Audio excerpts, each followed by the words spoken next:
원작은 이 토마스 보스턴의 Human Nature in its Fourfold State. 그래서 이 부흥과 개혁사에서는 인간 본성의 사중 상태라고 이렇게 제목을 잡았습니다.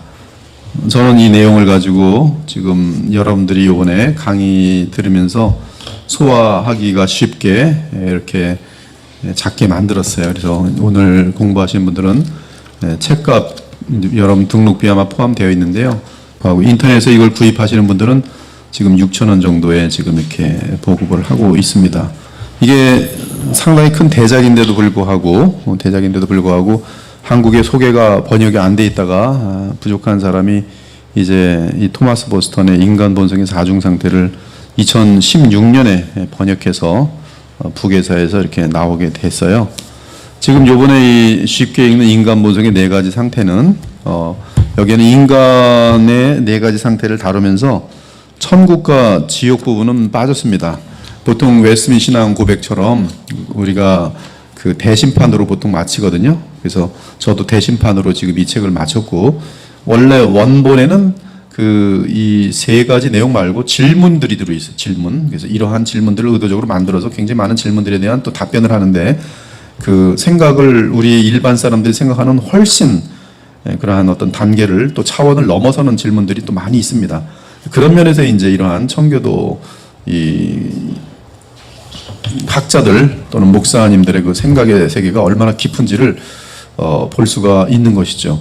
지금 한국 교회 및 지금 이 시대의 교회를 향해서 저는 그 청교도인들 중에서 복음에 대한 깊은 조예가 있는 분들의 글들이 이 시대에 많이 보급되는 것이 교회가 마지막에 역할을 감당을 하고 그리고 많은 복음의 역사를 일으킬 수 있는 길이라고 저는 개인적으로 믿고 있습니다.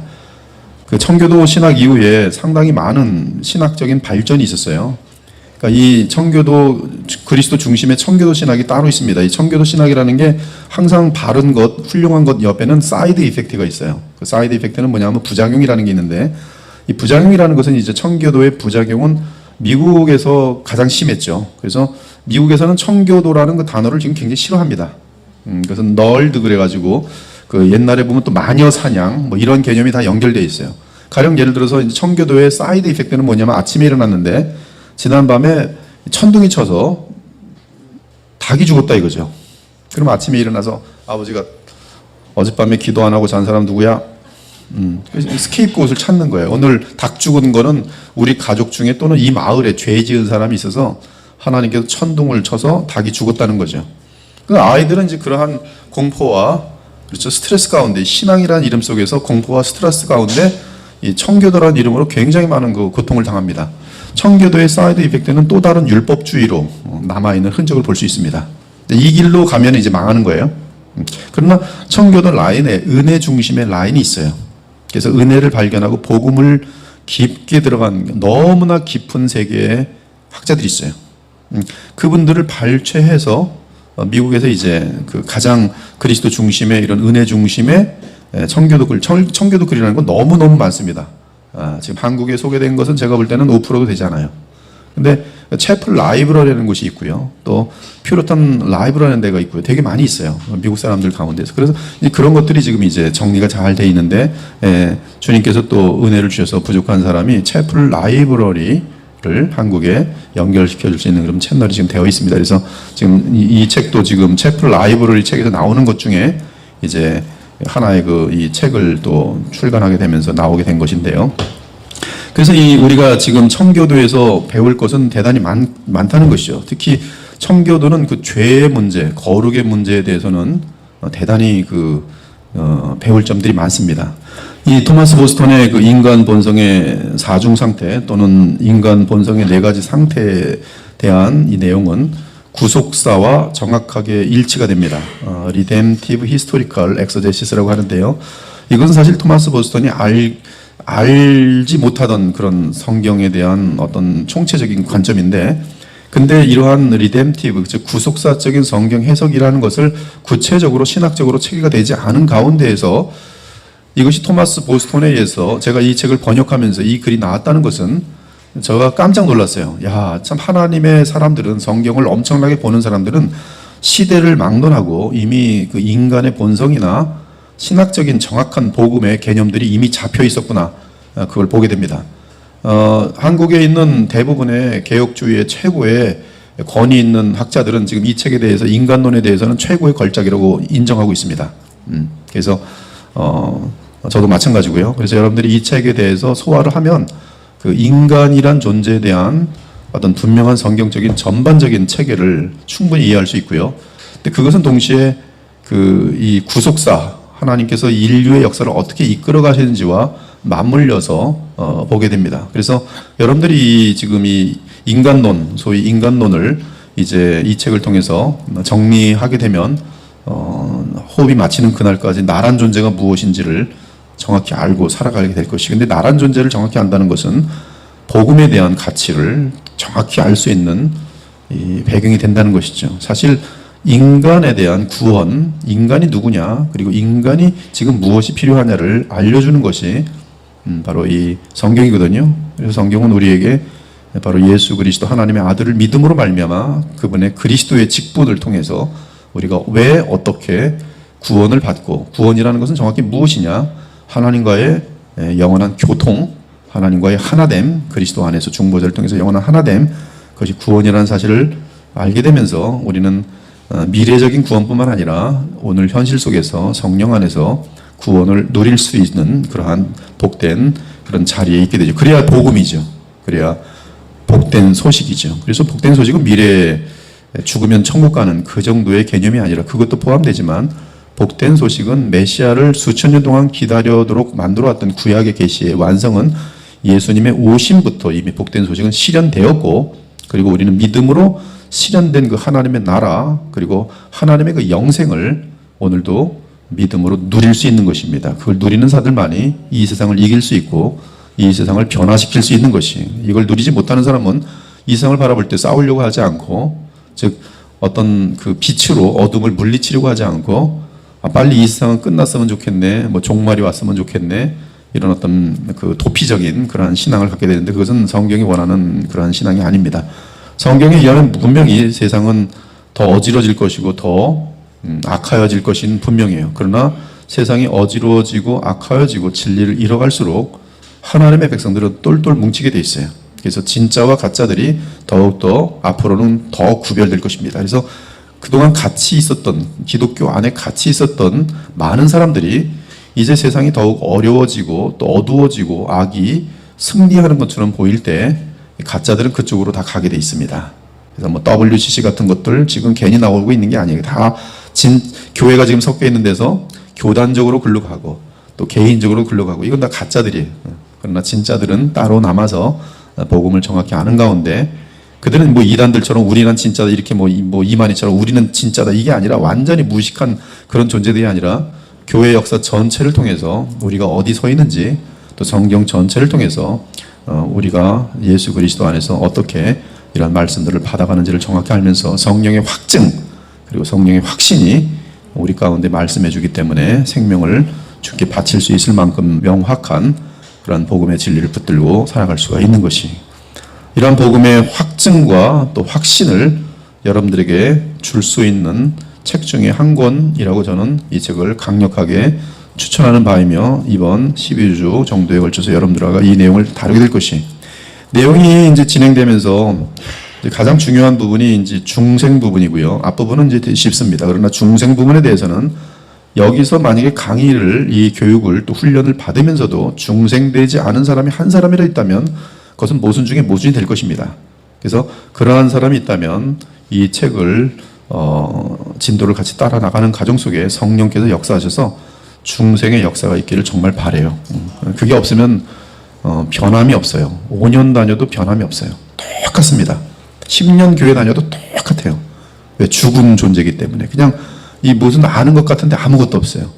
아는 것 같은데 여전히 세상을 사랑하고 여전히 원래 있었던 죄악이 그를 사로잡고 있기 때문에 변화가 없어요. 그러다가 어느 날 싹 떠납니다. 떠나요. 가짜이기 때문에. 근데 이 교육을 받은 사람 중에는 한 사람도 그런 사람이 없기를 바라요. 한 사람도.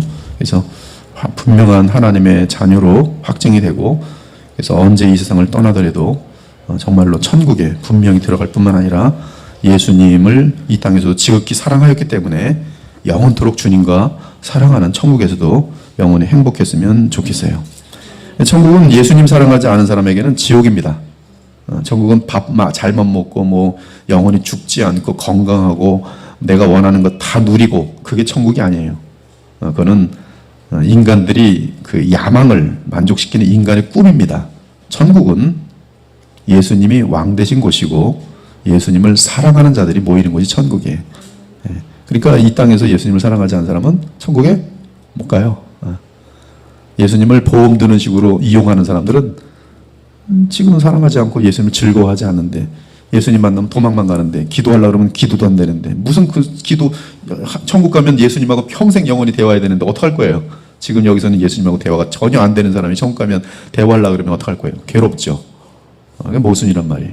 그래서 여러분 예수님 믿는다는 것은 천국 간다는 것은 예수님이 왕이 되시는 영원한 나라에 들어가는 거기 때문에 그분을 사랑하지 않고서는 그것은 바로 지옥이 된다는 사실을 기억하기 바랍니다. 이 토마스 보스턴은 청교도의 최고의 신학자 또는 목사들 중에서 네 번째 정도의 그 안에 들어가는 그런 위대한 사람입니다. 존 오웬 등 상당히 많은 뛰어난 사람들이 있는데 그 중에 한 사람으로 속하여져 있어요. 특히 제가 이제 부흥과 개혁사에게 도전도 한번 줬는데 메로 컨트로버시라는 굉장히 중요한 싸움이 있었어요. 이것은 이제 복음의 깊은 너무나 예민한 굉장히 깊은데요. 일반 사람들이 타치하기 힘든 그런 깊은 곳에까지 들어가서 다투게 된 논쟁이었어요. 신학적인 논쟁인데요. 아직 한국에는 지금 나오진 않았습니다. 그래서 메로 논쟁이라는 게 있어요. 메로 논쟁. 그것에 마치 패배할 것처럼 되었지만 마침내 성경으로 승리하고 우뚝 쓴 그런 위대한 신학자입니다. 그래서 여러분이 토마스 보스턴의 책은 몇 권 되지 않지만 꼭 가까이 좀 대했으면 좋겠어요. 그 중에 이제 최고의 걸작 중에 하나가 지금 여러분이 다루는 인간 본성의 4중 상태 또는 인간 본성의 4가지 상태, 둘 다 번역은 제가 볼 때 거의 완벽합니다. 제가 인간 본성의 4가지 상태라고 해서 번역을 냈는데 부흥과 개혁사에서는 인간 본성의 4중 상태에서 돌아오는데요. 저한테 오는 이 제목의 힘이 엄청나더라고요. 와우. 역시 그래도 많은 책들을 출판해낸 이 저력이 있구나. 또 제목이 확 오더라고요. 인간 본성의 4중 상태. 4가지 상태. 뭐 같은 정확한 의미지만 말 자체가 아주 다가오는데 망치로 때리는 것처럼 강했어요. 인간 본성의 4중 상태. 좋습니다. 아무튼 그 보스턴은 1976년에 태어나서 1732년에 세상을 떠난 스코틀랜드 교회 지도자이며 신학자이고 철학자였습니다. 보스턴은 1676년 3월 17일 스코틀랜드 버위크셔 둔수에서 하급 중산 계급에 속한 한 가정의 7자녀 중 막내 아들로 태어났습니다. 여러분들이 이 영국, 특히 스코틀랜드 이런 쪽의 그 역사를 좀 알길 원하는데요. 그 역사 속의 교회라는 책이 있어요.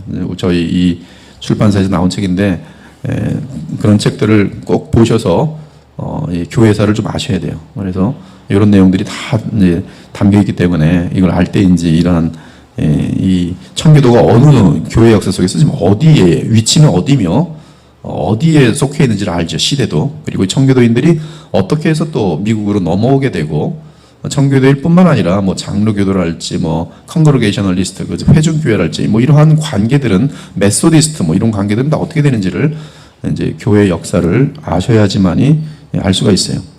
아무튼 이 계약파도 지금 커버넌트라고 하는데요. 이 스코틀랜드에서는 이 계약 커버넌트 티올러지의 그 발원지라고 할 수 있습니다. 성경을 언약적으로 볼 수 있는 그런 신학이 벌써 이때 체계화되고 있는 것을 지금 알 수가 있죠. 그래서 이 커버넌터스, 그 계약파라고 하는데요. 그의 아버지 존 보스턴은 영국 스튜어트 왕가와 국교의 압력에 항거해서 투옥될 정도로 엄격한 장로교인이 있습니다. 제가 이제 지금 이러한 청교도인들의 영국 상황 속에서의 그림을 보면 한국도 만약에 이제 뭐 동성애자들이 이제 힘을 얻고 뭐 자기네들 뭐 좀 뭐라 그러면 다 감옥에 쳐놓고 목사들 감옥에 들어가거든 정말로 자기네들은 이 법이니까. 그리고 법을 그렇게 만들 때는 굉장히 이 법은 지금 예민한 법이기 때문에 조금만 위배돼도 곧바로 아마 공격 들어올 거예요. 일부러 고발하고. 뭐 그런 설교를 안 하든지 뭐 감옥에 갈 또는 벌금을 낼 각오라고 이제 설교를 하든지, 그리고 누구든지 스파이는 있을 것입니다. 근데 뭐 들락달락 하면서 그땐 해야죠. 근데 이 영국 같은 경우는 지금 존 버년도 마찬가지고 존 버년 12년 동안 감옥에 있었어요. 근데 그 사람들은 지금 이 국교, 지금 이 국교회, 여기 그 지금 이러한 또 왕과 연결된, 또 카톨릭과 연결된, 또 성공회, 뭐 다 이런 계통 속에서 하나님의 복음을 정확하게 타협하지 않고 증거하는 그것 때문에 곧바로 감옥에 들어갑니다. 많이 들어갔어요. 근데 지금 이 존 보스턴의, 토마스 보스턴의 아빠도 이 감옥에 들어갈 만큼 엄격한 장로교인이었다. 보스턴은 11세 때 후에 진리의 동역자로 수고한 에베네셀과 랄프 어스킨 형제의 아버지인 헨리 어스킨의 설교를 듣고 회심했다. 단어가 되게 중요합니다. 회심이란 단어는 이 청교도에서는 가장 중요한 단어예요. 회심. 당신은 회심했습니까? 이번에 그 폴 워셔에 보니까 당신은 거듭났습니까? 미국에서의 질문이에요. 근데 그 거듭났다는 그 질문 때문에 미국은 완전히 기독교가 망했다. 이제 그런 그 사람이 이렇게 평가를 하고 있어요. 폴 워셔는. 지금 이제 당신은 교회도 안 다니는데 당신 거듭났습니까? 그럼 웬만한 그 미국인들은 아예 뭐 번어게인 크리스찬다 그래. 교회 안 다녀요. 그리고 술 마시고 뭐 별짓 다 해요.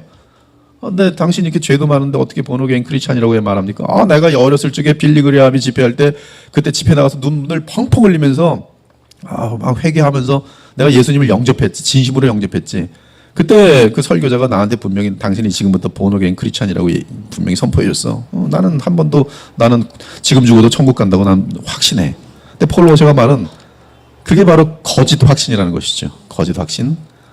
그 거듭난 사람이라면 그가 거룩한 생명으로 난 것이기 때문에 거룩한 삶이 나타나고 예수 그리스도를 뚜렷하게 닮아가는 변화가 있어야 되는데, 이것이 없고 오히려 세상 사람들하고 거의 똑같아진 상황 속에서도 과거에 내가 예수님을 영접했기 때문에, 영접했다라는 그 사건 때문에 자신들이 거듭났다고 착각하고 있는 이것이 바로 지금 그 미국의 복음주의가 만들어 놓은 가장 무서운, 더러운 그런 결과들이라, 그렇게 이제 요번에 보니까 10가지 고발 속에 정확히 들어있더라고요. 가장 한 챕터 3개에 걸쳐서 비판하고 있는 게 영접기도, 또 회개기도, 그리고 선언해 주는 거.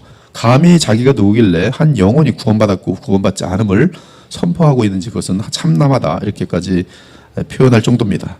근데 이 청교도인들은 이러한 어떤 방법에 의해서 네가 구원받았다, 구원받지 않았다, 오늘 밤에 네가 구원받았다, 이렇게 하진 않고요. 회심이라는 것에 대한 그 집중적인 그런 어떤 관심을 갖습니다. regeneration, 중생, 회심, conversion 두 같은 개념인데요. 그래서 회심에 대해서 확인하기 위한 리스트들이 계속 발전돼요. 그래서 리차드 백스터라는 분 같은 경우도 간단합니다. 당신이 만약에 예수님보다 더 사랑하는 것이 있으면 당신은 회심한 사람이 아닙니다. 당신이 자살한다는 것은 예수님보다 더 사랑하는 것이 있다가 그걸 놓쳤기 때문에 자살하는 것인데, 자살하는 사람은 그러므로 천국 갈 수 없습니다. 정확히 얘기합니다. 그렇기 때문에 당신이 정말 회심했는가, 회심한 것처럼 보여도 가룟 유다 같은 경우는 바로 예수님 안에서 같이 있고, 모든 사도들이 볼 때도 그는 구원받은 자로 알고 있었지만 예수님은 단 한 번도 그를 구원받은 자로 인정한 적이 없어요. 회심한 적이 없어요. 그러니까 교회 내에서도 같이 성장하지만 어느 날 회심하지 않은 사람들은 이단으로도 갈 수 있고 돌아오지 않아요. 그리고 세상으로 가서 돌아오지 않아요. 데마처럼 데살로니가 가서 돌아오지 않아요. 근데 우리 중에도 그럴 수 있다는 거죠. 근데 그런 사람들은 하나님께서 처음부터 택하지 않았으며 회심하지 않았다는 거예요. 중생하지 않았다는 것이죠. 그래서 항상 중생해야지만이 열매를 맺힐 가능성이 있어요. 왜? 생명이 있으니까. 그러나 중생하지 않으면 기독교 쇼를 하는 거예요. 근데 기독교 쇼가 가능하다는 거예요. 그리고 심지어 가짜인데도 자기가 진짜라고 얼마든지 착각이 가능하다는 거예요. 무섭죠, 그래서. 근데 죽었더니 자기는 구원받은 사람인 줄 알았더니 지옥으로 떨어지고 있는 거예요. 그런 일이 너무나 허다할 것이라고 보여지는 것이죠. 당신의 가치관은 근본적으로 바뀌었는가? 저도 지금 똑같이 여러분들에게 질문할 수 있어요. 여러분들은 정말 중생했습니까? 거듭났습니까? 미국 사람들은 나 거듭났습니다. 과거에 수십 년 전에 나는 예수님을 영접했습니다. 가짜라는 거예요. 현재 속에서 열매가 있습니까? 생명의 열매가 있습니까? 여러분들에게는 지금 생명의 열매가 있습니까? 생명의 열매가 있습니까? 변화되고 있습니까? 10년 전 여러분과 지금의 여러분이 같다면 여러분 가짜입니다. 가짜예요. 그것이 제가 내린 판단이 아니라 청교도인들이 내린 결론이에요. 조나단 에드워드는 자기 교회가 얼마 크지 않았어요. 근데 그 중에서도 이분이 기도하면서 보니까 다 가짜들이 너무 많은 거예요. 저것도 가짜, 저것도 가짜. 근데 성만찬을 참여하는 거예요. 그게 조나단 에드워드한테 너무나 신성모독으로 느껴졌어요. 저것들은 예수님의 그 영생을 받지도 않은 것들이 거룩한 예수님의 피와 살을 먹고 마신다? 이건 가룟 유다와 다를 바가 없구나. 그래서 그 문제를 가지고 막 씨름합니다. 근데 성도들이 화가 난 거예요, 교인들이. 그래서 조나단 에드워드를 내쫓아 버리죠. 그래서 조나단은 그 교회에서 쫓겨납니다. 그리고 남은 세월 동안 쓴 게 책이에요. 그리고 그 책은 기독교 역사 속에 엄청난 역사들을 일으키고 있는 것이죠. 회심이라는 단어가 대단히 중요합니다. 회심하지 않은 사람들은 회심부터 해야 돼요. 회심 안 되면 아무것도 시작할 수가 없어요. 회심은 회개와 예수 그리스도를 정말 믿는 것부터 시작돼야 돼요. 가치관의 변화부터 분명히 나타나기 시작해야 됩니다. 보스는 어릴 때부터 겨울에 매서운 추위에도 불구하고 8km를 걸어 예배 참석을 할 정도로 말씀에 대한 사모함과 영적 깊이가 있었음에도 대학 졸업할 때까지 사역자로의 부르심은 깨닫지 못했다. 회심한 사람의 가장 중요한 특징 중에 하나가 이 토마스 보스턴에서 통해서 볼 수 알 수 있는데 뭐가 나타나? 뭐에 대한 사모함? 예, 말씀에 대한 사모함. 여러분들이서 다른 사람들과 달리 이 모교, 이 성경 연구에 왔다는 것은 제가 볼 때는 말씀에 대한 사모함이 없이는 어떻게 여기 앉아 있겠습니까? 그래서 1차적으로 이분들이 말씀에 사모함이 있는 것으로 볼 때 지금 여기는 지금 제 느낌상 여기는 그래도 다 회심한 사람들이겠지라는 진단은 돼요. 근데 이제 말씀을 사모하다 말다 그러면 이제 헷갈리는 사람이 되는 거고요. 되게 지금은 사모하는 듯 하더니 어느 날부턴가 성경 한 번도 읽지 않고 뭐 딴짓만 하면 다시 또 이제 이 사람은 회심했는가 또 의심이 또 되어가는 것이죠. 근데 분명한 것은 그 예수님의 생명이 있는 사람을 회심이라 그러잖아요. 예수님의 생명이 마음속에 있는 사람들은 예수님의 음성을 너무나 배고파해요. 그래서 하나님 말씀이 꿀과 성이꿀처럼 달콤해요. 그래서 드라마보다 예수님 말씀이 더 재미있기 시작해요. 이러한 단계가 분명히 나타나지 않으면 성경을 또 읽어야 돼? 이 사람은 지금 가짜일 가능성이 많아요. 보스턴은 15세에 에든버러 대학은 이 스코틀랜드 영국에서 명문대입니다. 에든버러 대학에 입학해서 건강을 해칠 정도로 학문에 정진한 결과 18세에 석사학위를 받았습니다. 석사 취득 후 소명을 확인한 보스턴은 조지 캠벨 박사 밑에서 신학 공부를 했고 21세 되던 해에 둔수와 천사이드 장로회에서 목사 안수를 받았습니다. 그는 평생 두 교회를 섬겼는데요. 그래서 심플인 교구의 교회와 애트릭 교구의 교회를 섬겼어요. 보스턴은 이 두 교회를 33년 목양하면서 희노애락을 함께했고 교회의 정치적으로는 진리 파수를 위해서 아까 말씀드린 마로 논쟁, 메로 컨트로버시라고 하는데요. 여기에 임했으면 이 내용에 대해서는 여러분들이 좀 깊은 좀 이제 단계에 이를 때 저와 함께 좀 이렇게 제가 볼 때 정말 이게 뛰어난 분들이다. 복음에 대한 진수를 볼 수 있다 하는 분들은 이 메로 논쟁도 같이 한번 좀 다룰 생각입니다. 이만의 책이 엄청납니다. 이거보다 훨씬 두꺼워요. 그래서 메로 논쟁도 좀 같이 보길 원하고요. 그다음에 이제 그의 명저 Human Nature in its Fourfold State, 인간 본성의 사중 상태가 이제 있습니다. 그래서 이러한 세 개 작품이 있는데 세 가지가 있는데 그 중에 하나가 인간 본성의 사중 상태, 그다음 하나가 메로 논쟁, 그다음에 좀 작은 책자가 하나 있어요. 보스턴은 창조 당시의 완전함, 죄로 인한 타락, 그리고 그리스도 안에서 구속, 천국과 지옥의 영원한 상태. 그리고 이것은 맨 처음 시작한 사람이 어거스틴입니다. 어거스틴이 able to sin, 그것이 처음 상태예요. 인간의 처음 상태, able to sin, 죄를 지을 수 있는 상태. 그 다음에 두 번째 상태는 이제 not able to not sin, 죄를 안 지을 수 없는 상태, 죄만 짓는 상태예요. not able not to sin, 그게 구원받기 전의 상태예요. 그 다음에 세 번째는 뭐냐면 able not to sin, 죄를 안 지을 수 있는 상태, 그것이 이제 은혜의 상태, 여러분들입니다. able not to sin, 여러분들은 지금 하나님의 은혜로 그리스도 안에 있는 성령의 역사로 말미암아 여러분이 원하기만 하면 여러분 죄를 지을 필요가 없어요.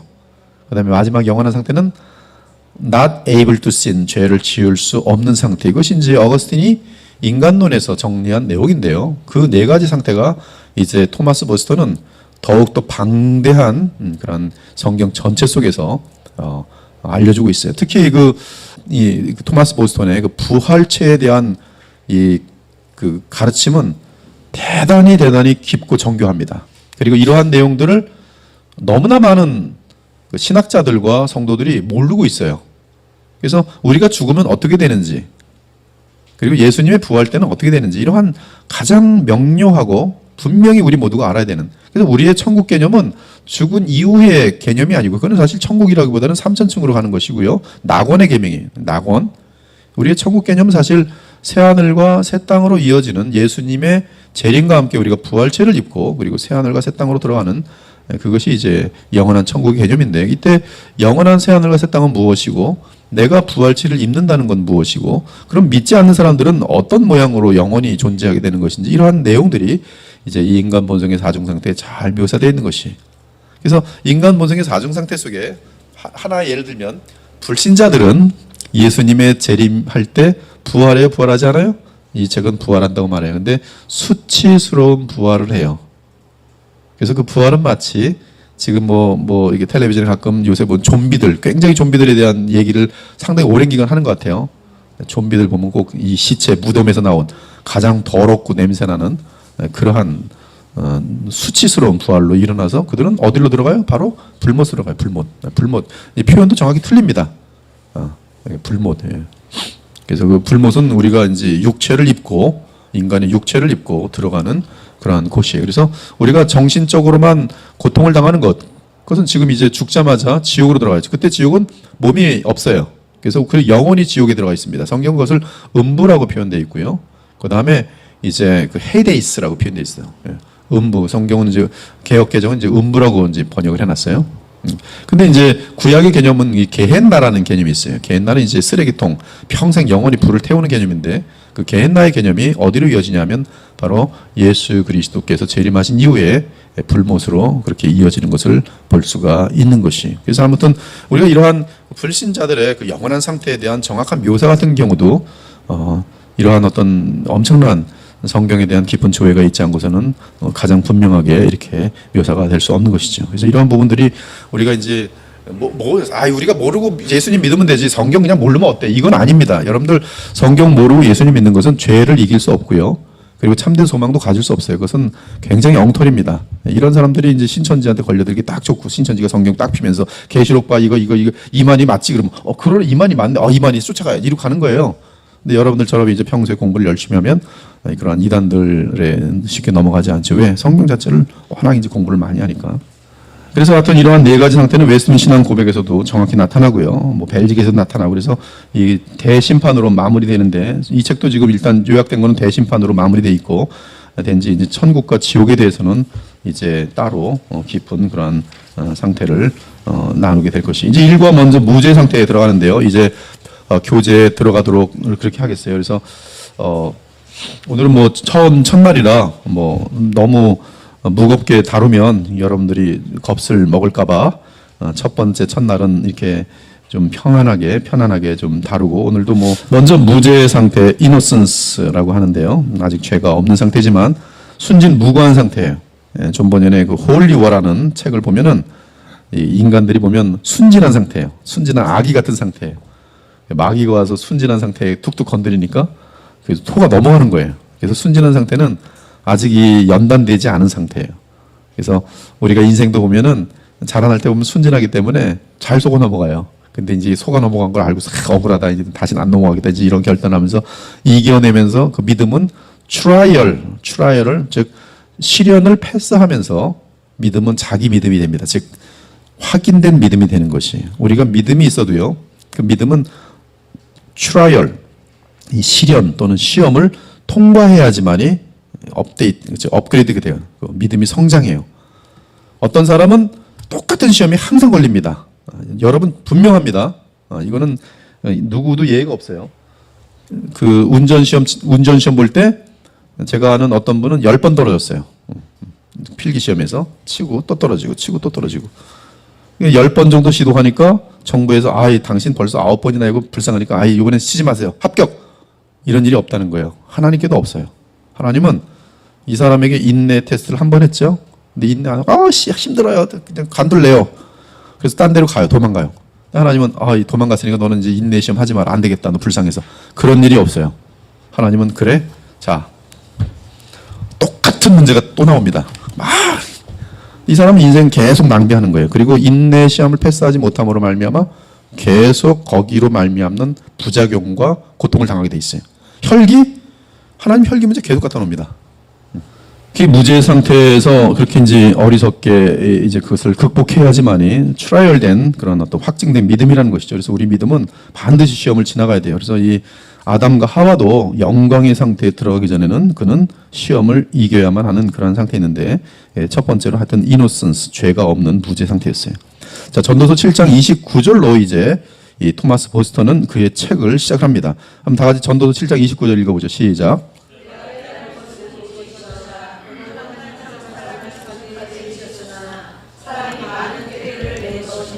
여기 원어로 보면 여기 사람이라는 단어가 아담이라고 정확히 되어 있고요. 그리고 정직하게라는 단어는 온전하게 흠없이 그러한 원어로 되어 있고요. 그래서 그러나 이제 이 아담 또는 사람이 많은 자신의 자유의지 속에서 꾀를 냈다. 꾀라는 것은 뭔가 잘 되려고 자기 나름대로 어떤 결정을 했다. 이렇게 의미가 잘 정확히 그 히브리어로 잘 되어 있습니다. 천국을 향하는 모든 신자들이 반드시 알아야 할 네 가지가 있다. 네 가지 상태죠. 하나님께서 무죄의 상태로 사람을 지으셨을 때 사람은 어떠했는가? 사람이 스스로 타락함으로써 처하게 된 부패한 속성의 상태는 어떠한 상태인가? 선한 일을 행하도록 그리스도 예수 안에서 지음을 받은 은혜의 상태는 어떤 상태인가? 각 사람이 주의 심판을 받은 후 각각의 영원한 상태는 어떠할 것인가? 지금 이 네 가지가 이 책에서 다루게 되는 그런 핵심 내용입니다. 그리고 이제 첫 번째로 전도서 7장 29절로 시작합니다. 첫째, 사람은 무죄의 상태로 지음받았다. 하나님은 사람을 정직하게 지으셨다. 우리는 사람을 우리의 첫 번째 조상으로 이해해야 한다. 정확히 그렇게 되어 있습니다. 이러한 것을 임의적으로 만약에 내 멋대로 여기 아담은 첫 번째 조상이다 이렇게 하면 그거는 이제 엉터리 해석이 되지만, 이 말을 할 때에 지금 토마스 보스턴은 마땅한 성경적인 충분한 근거를 제시하면서 지금 이렇게 말을 하고 있어요. 즉 인류의 뿌리인 최초의 부부를 의미한다. 그 이후로 모든 세대들이 그 셈으로부터 흘러나왔다. 이 구절을 창세기 5장 1절과 2절을 비교해보면 더욱 그 사실이 드러난다. 성경은 여러분들이 같이 읽도록 합시다. 창세기 5장 1절 2절 시작.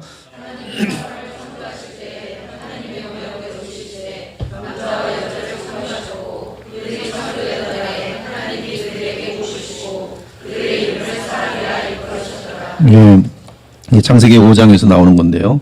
즉 인류의 뿌리는 사람이며 원어로는 우리의 본문, 즉 이 전도서 7장 29절의 원어처럼 똑같은 아담으로 되어 있어요. 똑같습니다. 창세기 5장에 사람, 다 아담으로 다 있어요. 사람은 원래 하나님의 속성에 잘 맞추어진 상태로 완벽하게 그리고 정직하게 지음을 받았다.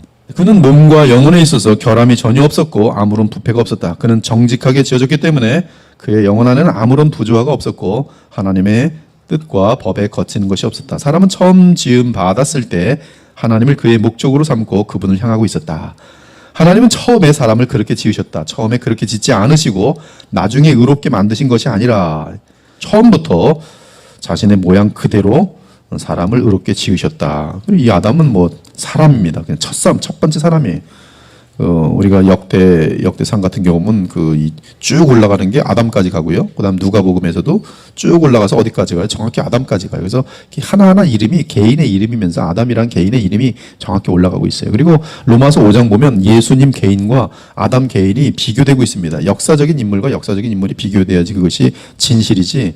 역사적인 인물 예수님과 무슨 아담이라는 것을 공동체 어떤 인류의 어떤 미개한 침팬지가 무슨 하나님의 영을 받아서 이렇게 몇 그룹이 지어진 것을 아담이라 부르면서 비교할 수가 없는 것이죠. 그래서 첫사람 아담, 마지막 아담 이렇게 될 때 그 말은 뭐냐면 그 첫사람 아담은 역사적인 인물이라는 것이, 그렇지 않으면 성경은 거짓말이 됩니다. 그러므로 본래 의가 그와 함께 하였으며 하나님께서 그를 선하게 만드셨다는 것이죠. 그는 선한 의로운 사람으로 지어졌다. 즉 하나님께서 그에게 산영을 불어넣으실 때 그는 의로운 영혼으로 지음 받았다. 의로운 영혼으로, 또한 거룩한 영혼으로 지음을 받았다고 할 수가 있어요. 그러나 사람이 많은 꾀들을 낸 것이니라.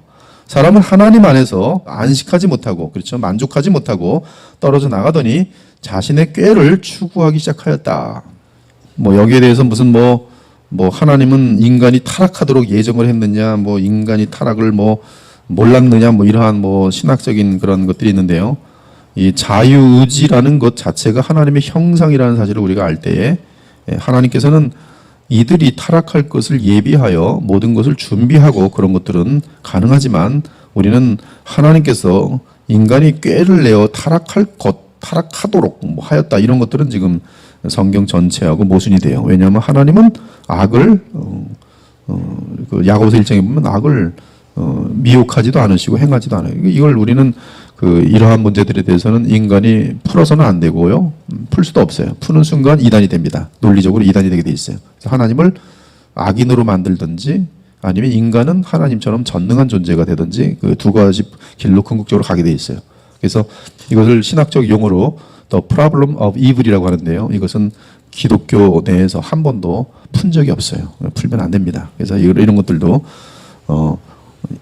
아담이 죄를 하나님께서 계획했는가, 뭐 안 했는가, 이런 것들은 우리가 신경 쓰진 않으셔야 되고요. 성경적인 답은 하나님은 그를 선하게 지으셨다. 그러나 인간 스스로 타락하였다. 이렇게 보고 있어요. 타락 전에 누가 있어요? 그런데 마귀가 그를 미혹을 하죠. 그래서 마귀가 미혹자고 첫 번째 타락자이기 때문에 그들에게는 타락한 천사들에게는 구원의 길이 없습니다. 그러나 인간에게는, 아담 안에 있는 인간들에게는 이제 주님께서 그 중에 일부에게는 이제 은혜의 언약이라는 것을 통한 그들의 회복이 준비되어 있고요. 하나님 편에서는 지금 인류가 그래서 구원을 받는 거예요. 즉 인류가 구원받는다는 말은 인류에 속한 모든 사람들이 구원받는다는 것이 아니라 사람이라는 이 종류가 보존된다는 뜻을 의미하는 것이에요. 사람들은 이걸 되게 말을, 우리가 강아지가 10마리 있는데 강아지가 멸종되지 않고, 그렇죠, 살아남는다 그러면 10마리가 다 살았다는 뜻이 아니라 한 마리라도 살아서 다시 또 종자를 계속 새끼를 낳아서 그 종이 살아남게 됐다, 그런 개념이에요. 즉 하나님께서는 이 인간들을 다 멸하지 않으시고 이 노아 때는 8명 살잖아요. 그래서 노아로 말미암아 또 이제 계속 있게 되는데, 이들 중에서 구원받은 사람들은 영원한 세계로 지금 이어지면서 영원히 살기 때문에 지금 영원히 살게 되는 이들은 바로 사람으로서, 바로 사람이라는 이 존재는 하나님 보실 때 멸망시킨 적이 없는 것이, 그러나 그 말은 사람이었던 모든 사람들이 구원을 받는다거나 사람이었던 모든 사람들이 멸망한다는 그런 뜻은 아니에요. 그래서 그 중에 일부들은 멸망당하는 것이고 그들 중에 일부는 여러분처럼 은혜를 입어서 구원을 얻은 것이. 아무튼 지금 인간은 스스로 꾀를 내서 부패합니다. 그들은 스스로 삶을 영위하고자 하였으나 도리어 모든 것을 잃고 모든 것을 망쳐 놓았어요. 그들의 부패는 자신의 고유한 동으로, 자신들이 그 어떤 마음에서 나오는 의지로 인한 것이었다. 그들은 하나님이 그들을 지으신 대로 있으려 하지 않았다. 그들은 많은 꾀들을 내어 자신들을 기용으로 만들더니 모든 것을 망쳐 놓았다. 이러한 사실들의 확실함과 중요함을 관찰하라. 내가 깨달은 것은 오직 이것이라. 솔로몬은 분명히 깨달았어요. 이 말은 보라, 이것을 깨달았노라는 뜻이다. 가장 지혜로운 솔로몬은 인간의 본성은 전적으로 부패하였다는 사실을 알게 됐다. 하지만 그 부패는 하나님은 사람을 정직하게 지으셨기 때문에 하나님으로부터 온 것이 아니라 그들 스스로 많은 꾀들을 내므로 그들로부터 기인한 것이었다. 전도서 7장 29절, 여러분 이 관점을 가지고 전도서를 다시 보세요. 저도 이 전도서에서 복음을 끄집어내는 그러한 훈련들을 항상 해오지 않겠습니까? 모든 성경에서 그 복음적인 관점에서 보는데요.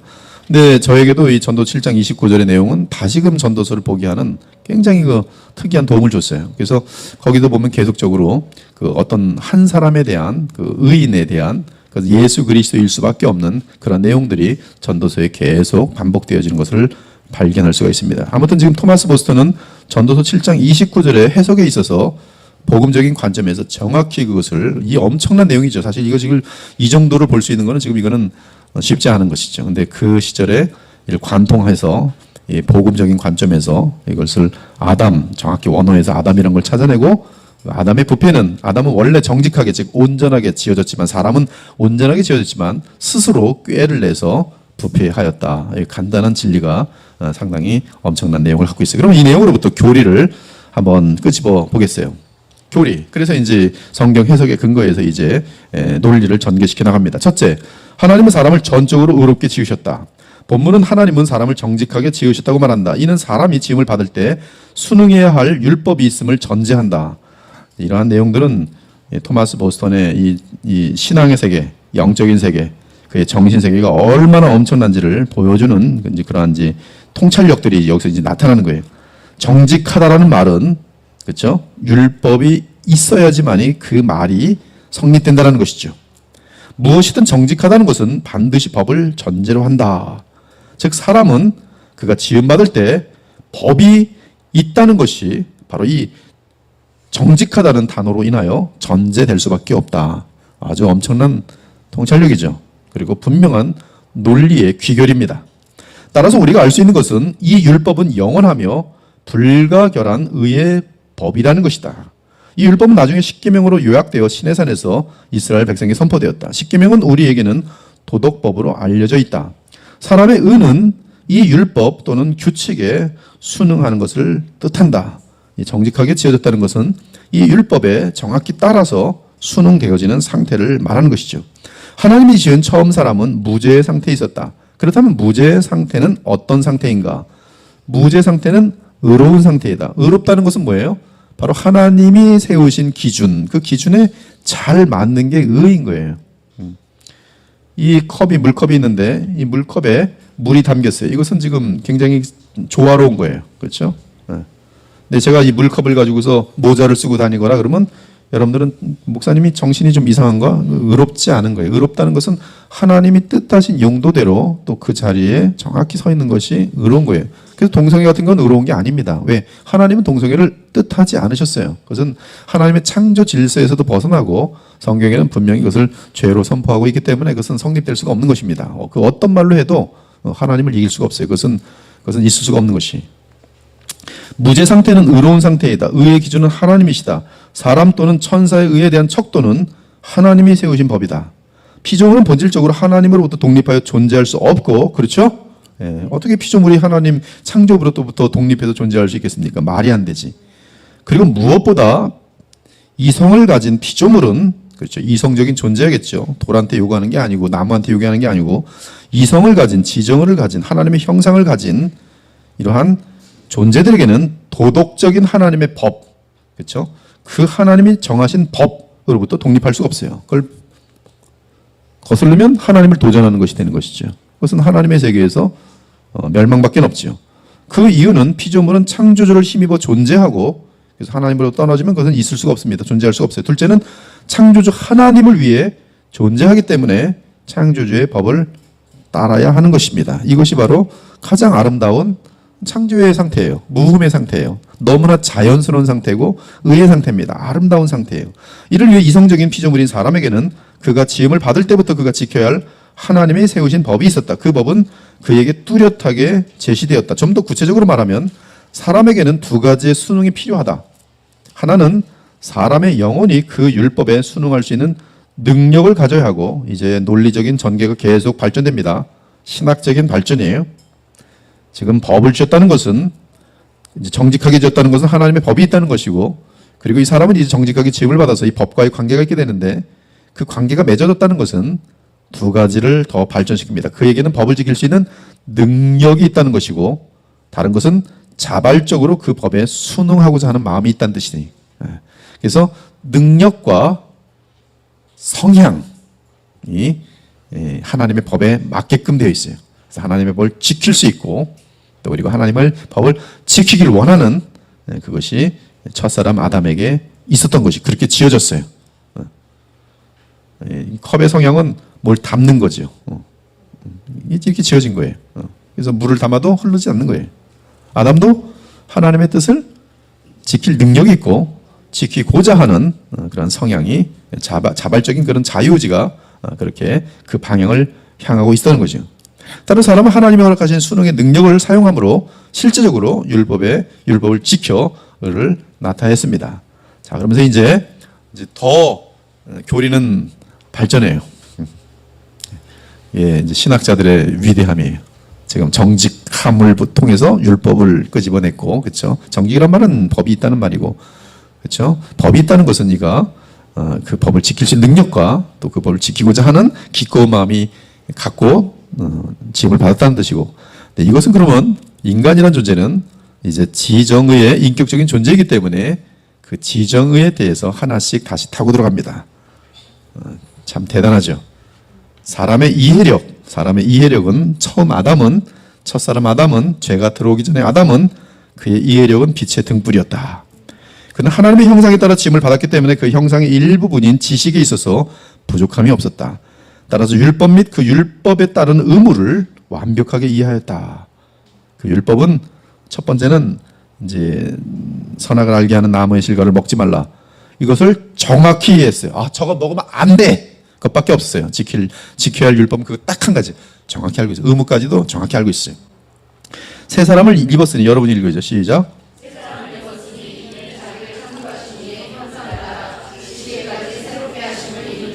예, 거듭난 사람들은 이제 뭐가 바뀌냐면 이해가 바뀌어요. 이해. 과거에는 전혀 이해되지 않던 것이 이제 깨달아지는 것이죠. 이해가 되는 것이죠. 여기 보면 지식에 따라, 지식에까지, 지식.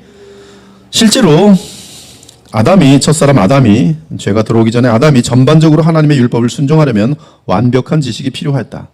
이는 하나님의 계명을 알지 못한다면 율법에 따라 순종하는 것은 가능하지 않기 때문이다. 물론 아담은 돌에 새겨진 율법을 갖고 있지는 않았다. 하지만 그는 지음을 받을 때 그의 지각에 율법에 대한 지식이 쓰여 있었다.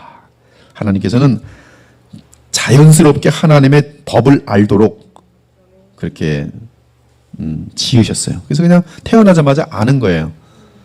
본성적으로 하나님이 뭘 원하는지를 알고 태어났다는 것이죠. 물론 아담은 이 돌에 밖에 무슨 율법을 가지고 있지는 않았어요. 처음 지었을 때. 그래서 외부에 무슨 뭐 이렇게 해라 저렇게 하라 그런 건 없었어요. 그러나 그의 지각에 율법에 대한 지식이 쓰여 있었어요. 하나님께서는 율법을 그의 영혼에 새겨 넣으셨고 그가 자기 자신에게 율법이 되게 하셨습니다. 이 사실은 지금 불신자들 세계에도 그 흔적이 남아있죠. 그래서 불신자들도 뭐가 있어요? 양심이. 몰라요. 그 양심이 어디로 붙었는지. 이건 해야 되고 이건 하지 말아야 되고 어렸을 적부터 알아요. 아무튼 우리는 첫사람이 본성적으로 하나님의 법에 대해 정교한 지식을 가지고 있었다는 사실을 알 수 있다. 우리는 이 사실에 대한 증거로서 아담이 들의 짐승들과 하늘의 새들 및 생물들에게 그들의 본성에 따라 이름을 지어준 사건을 들 수 있다. 이것은 지금 하나님의 세계의 피조물들 세계 속의 법들과 그들의 속성을 다 정확히 알고 있는 아담이라는 것을 알 수 있어요. 너는 보니까 열심히 달린다. 너는 말이라고 해라. 이 정확하게 그 속성을 알고 이름을 지어준 거예요. 아담이 각 생물을 부르는 것이 곧 그 이름이 되었더라. 이는 아담이 만물의 본성에 대한 지식을 지녔음을 의미한다. 이뿐만 아니라 율법에 대한 그의 완벽한 지식은 사회 질서에 대한 지식이 있었음을 입증합니다.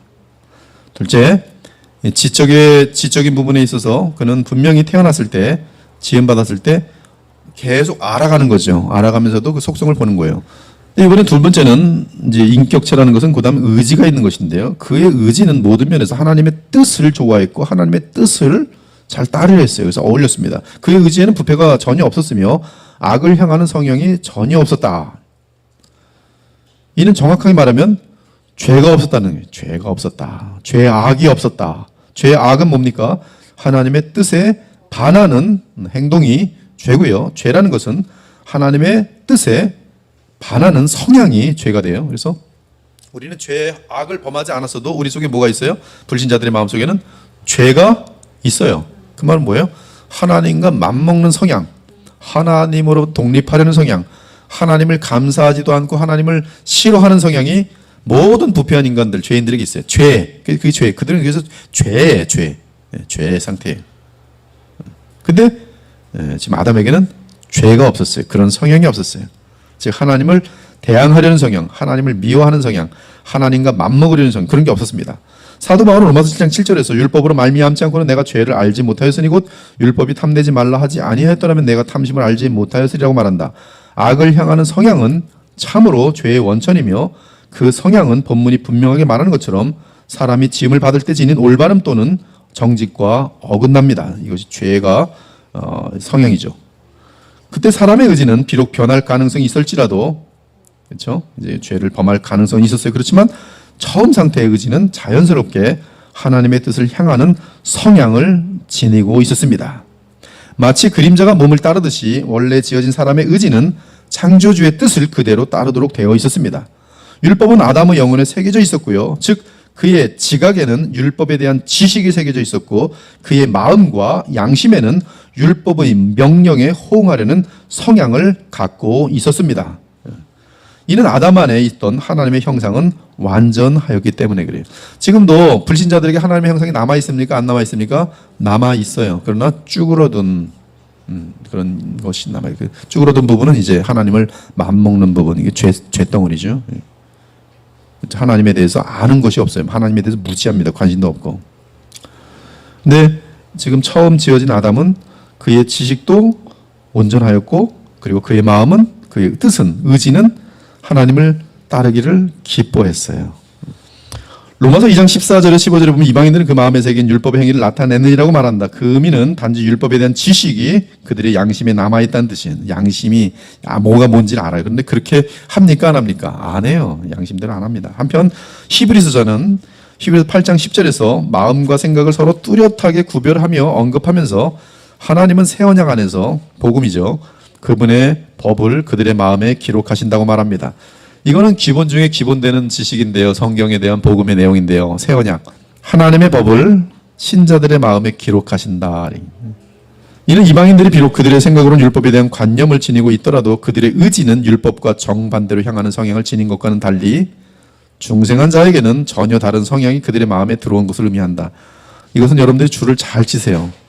자, 불신자들도 하나님의 뜻을 부분적으로 알아요. 지식은 있어요. 그러나 성향은 반대로 해요. 교회 나오십시오. 내가 교회를 왜 가? 하나님께 감사하십시오. 내가 하나님께 왜 감사해? 이게 불신자들이. 그러나 당신의 아내를 사랑하십시오. 그렇지. 그 말은 맞는 말이야. 근데 이것도 하나님의 지식이 그들에게 남아있는 거예요. 근데 거듭난 마음에는 하나님에 대한 지식도 더욱더 분명하게 알게 되고 또 하나님의 뜻을 지키려는 그 성향이 생겨난다는 것이죠. 그것이 불신자와 신자의 차이입니다. 그러니까 신자들에게는 그 성향이 보이지 않으면 가짜 신자죠. 그렇죠? 가짜 신자란 말이에요. 그러므로 거듭난 마음을 나타내는 그분의 법을 그들의 마음에 기록하신다는 표현은 대단히 중요하죠. 이게 히브리서 8장, 10장에 있는 내용인데요. 히브리서 8장에 보면 그분의 법을 그들의 마음에 기록하신다. 이 말은 거듭난 사람을 말해요. 거듭난 사람, 중생한 사람. 중생한 사람의 마음에는 하나님의 법이 그들의 마음에 기록되어 있습니다. 이 표현은 사람의 생각 안에 율법에 관한 보다 온전한 지식이 주어졌을 뿐만 아니라 또한 그 지식에 따르려는 선한 의지의 성향이 부여되었음을 의미해요. 이 선한 의지의 성향이 부여되었음을 마음이라고 표현하고 보다 온전한 지식이 주어졌음에 대해서 생각이라고 지금 히브리서 8장에서는 표현하고 있어요. 지금 이 지식과 성향이 온전해지는 것, 성향 완전히 180도로 바뀌는 것이죠. 불신자들과 상태 속에서. 이것이 거듭난 사람이다. 불신자들은 반면에 온전한 지식은 없지만 남은 지식이 있고 성향은 철저하게 하나님을 향하여 대항하는 성향을 갖고 있어요. 이러한 성향은 비록 중생한 영혼 안에서는 부패와 섞여 존재하지만, 그래서 우리는 옛사람과 새사람의 이제 갈등이 시작되죠. 처음 지어진 정직한 아담 안에서는 부패와 섞이지 않고 온전히 순결했다. 요약하면 아담은 어떤 의무를 감당해야 그의 주인의 기쁨이 되는지를 알고 있었으며 그의 의지는 그가 아는 지식을 향해 기울어져 있었다. 자, 그러면 의지가 나타나기 위해서는 앞서서 뭐가 필요합니까? 지식이 필요해요. 지식. 그렇죠? 그래서 그래서 먼저 지식이 항상 알아야 돼요. 그 다음에 그 지식에 따라 의지가 동원되는지 안 되는지 지식을 알수록 성향이 그를 따라가고 있으면 이제 성화의 모습들이 나타나겠죠. 그래서 기독교는 무엇부터 시작됩니까? 지식부터 시작돼요. 지식부터 알아야 돼요. 여러분 그 남녀 간의 사랑도 마찬가지예요. 눈만 딱 보고 그리고서 첫눈에 반했어. 그래서 그냥 쭉 사랑하는 게 아니에요. 진정한 사랑은 첫눈에 반한 사건이 있다 할지라도 그건 뭐 섭리죠. 근데 이제 그 사람을 알아가기 시작해요. 그러면서 좋은 사람이면 서로 더 사랑이 깊어지는 거예요. 사랑이 깊어진다는 것은 참으로 안다는 뜻이에요. 근데 이런 참으로 아는 것 없이 사랑한다는 것은 그것은 그냥 관능이죠. 정욕이란 말이에요. 그래서 진정한 사랑은 그 사람의 성품을 알아가면서 깊어지는 것이 진정한 사랑입니다. 아무튼 지금 하나님을 향해서도 우리가 온전한 지식을 알아갈 때에 이게 우리가 순응하는 성향이 나타나면 이제 그것이 거듭남의 표현이 되겠어요. 아무튼 아담은 처음에 바른 지식을 가지고 있을 뿐만 아니라 그 지식을 잘 따르는 성향이 그의 의지 가운데 있었다는 것이죠. 그래서 그 의지는 아는 만큼 순종하고 있었어요. 그래서 그는 만약에 이 상태가 계속되면 아는 만큼 무한하게 하나님을 닮아가는 그 가능성을 갖고 있었던 상태가 아담의 상태였어요. 이제 세 번째로 지와 의지가 있고 뭐가 있겠어요? 정이 있어요. 순서도 중요합니다. 우리는 이제 철학적으로 지정이라고 말하지만 성경은 지, 의, 정으로 이렇게 되게 돼 있어요. 그래서 여러분의 감정은 하나님이 창조하신 원래의 상태로 가면 무엇과 무엇의 다스림을 받아요? 지와 의지와 그 다스림을 받아요. 근데 이게 미성숙한 사람은 지와 의지 상관없어요. 감정부터 앞서요. 그래서 오늘 내가 기분이 나빠서 나는 너한테 욕하면 안 된다는 걸 알지만 욕할 거야. 이게 이제 감정에 휘둘리는 사람들이. 이 감정에 휘둘리는 사람은 항상 미성숙한 사람이에요. 근데 성숙한 사람일수록 감정은 지식과 자신의 의지에 다스림을 받습니다. 자, 마지막 정만 다르죠.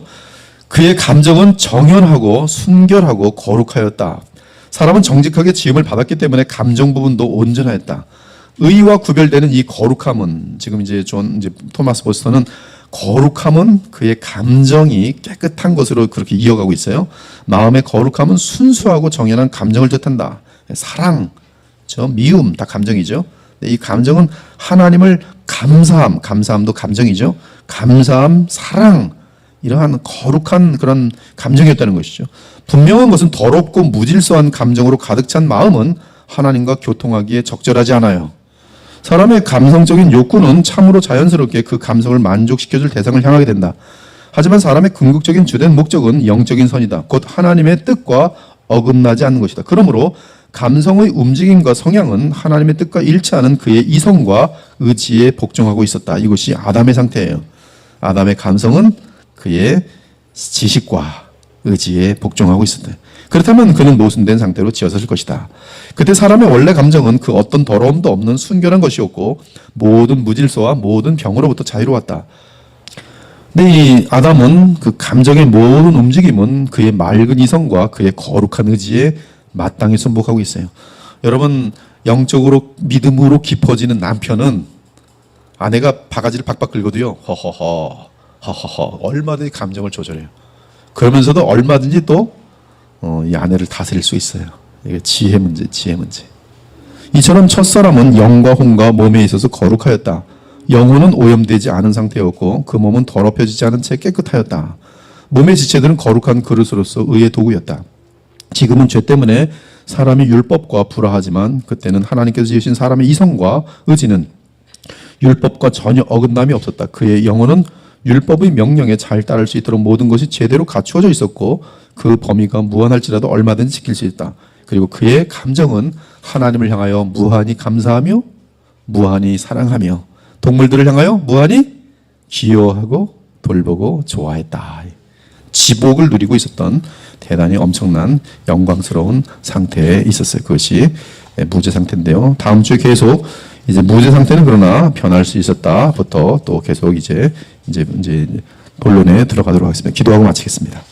하나님 감사합니다. 저희들을 사랑해 주셔서 정말 기독교 역사 속에 주님께서 위대한 주의 종을 통해 남겨놓으신 인간 본성의 사중 상태를 저희들이 접하고 배울 수 있는 기회를 주셔서 감사합니다. 주님께서 뜻이 계셔서 우리들에게 이 내용을 알려주신 것을 믿습니다. 이러한 귀한 진리를 저희들이 알게 됨으로 말미암아 놀라운 변화가 저희들이 있게 하시고 이 시대를 향한 하나님의 뜻을 이루어드리는데 쓰임받을 수 있는 도구들이 될 수 있도록 도와주시기 원합니다.